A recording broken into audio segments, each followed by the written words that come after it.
So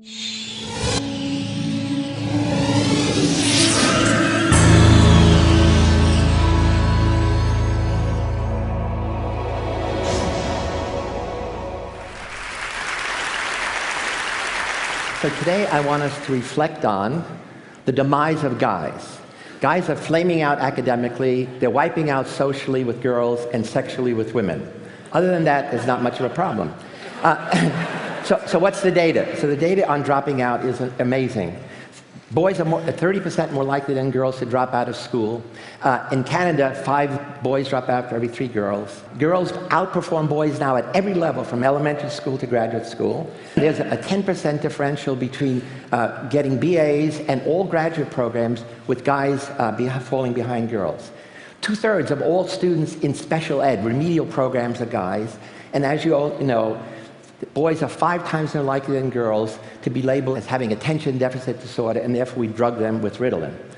What's the evidence of wiping out? First, it's a new fear of intimacy. Intimacy means physical, emotional connection with somebody else, and especially with somebody of the opposite sex who gives off ambiguous, contradictory, phosphorescent signals.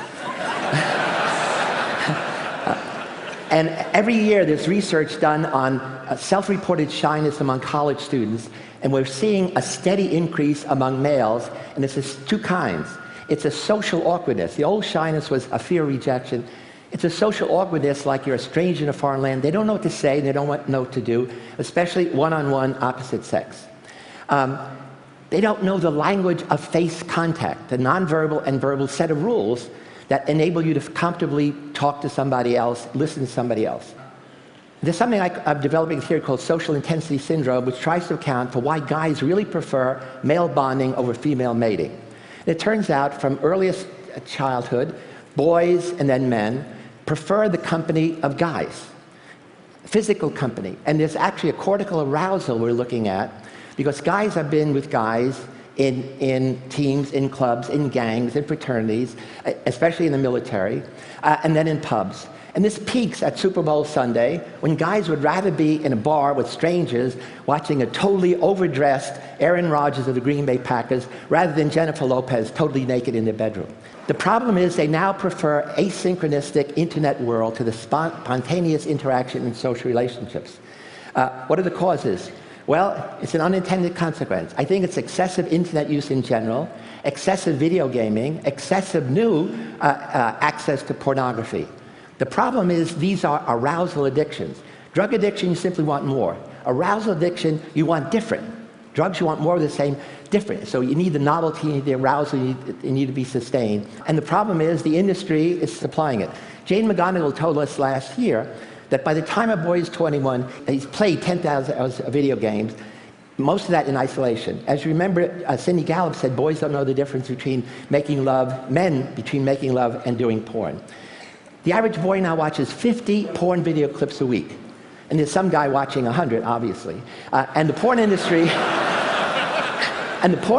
is the fastest growing industry in America, 15 billion annually.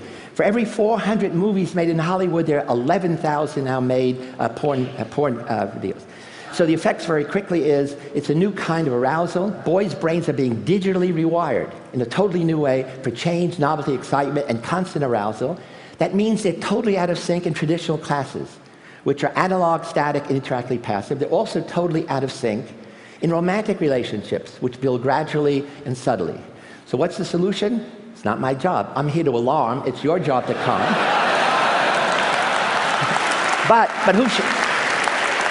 who should care? The only people who should care about this is parents of boys and girls, educators, gamers, filmmakers, and women who would like a real man who they can talk to, who can dance, who can make love slowly, and contribute to the evolutionary pressures to keep our species above banana slugs.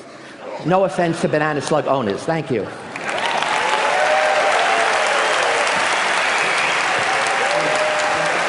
Okay.